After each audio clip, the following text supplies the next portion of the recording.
بقول لك ايه يا نجم؟ ايوه. انت رايح فين؟ رايح الدرس. وريني الكتاب ده بتاع الدرس. ايوه. معاك فلوس؟ معايا المية بتاعت الدرس. طب هاتها كده. ايه ده؟ هو في ايه؟ باخد منه فلوس. النهار ابيض، انت وبيفتشك في الشارع؟ ايوه النهار ابيض، وايه الكتاب ده؟ ده بتاع الدرس. الله، انت رايح درس؟ ايوه. يا لهوي يا عم، ده شكله يطلع دكتور. انت مش شايف النضاره؟ ده ممكن يطلع يفيد البلد، ده زي احمد زويل يعمل فتح قلب مفتوح. روح يابا فتش الناس اللي تستاهل. يلا يا عم، انت جاي على الغلابه. معلش يا حبيبي معلش، هو كان عايز ياخد منك ايه؟ المية بتاعت الدرس. انت معاك 100 جنيه؟ اه. ما توراني كده معلش. طيب انا هخلي ال 100 جنيه دي معايا عشان في واحد هيجي يفتشك تاني قدام. طب انا عايز اكل من قدام. ما انت لما تخلص ابقى اخليك تاكل. هو الكتاب ده بيتباع؟ ايوه. طب خلاص خليه معايا بقى. وريني انت. يلا، انت معاك قلم فرنساوي؟ مش جايبه ايطالي ليه؟ مش مشكله. انت بتشوف من غير النضاره؟ لا. قشطه، خليها معايا.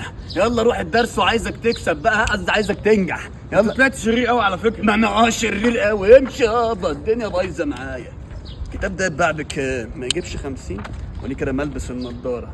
الله، دكتور يعني، بس امراض نسا.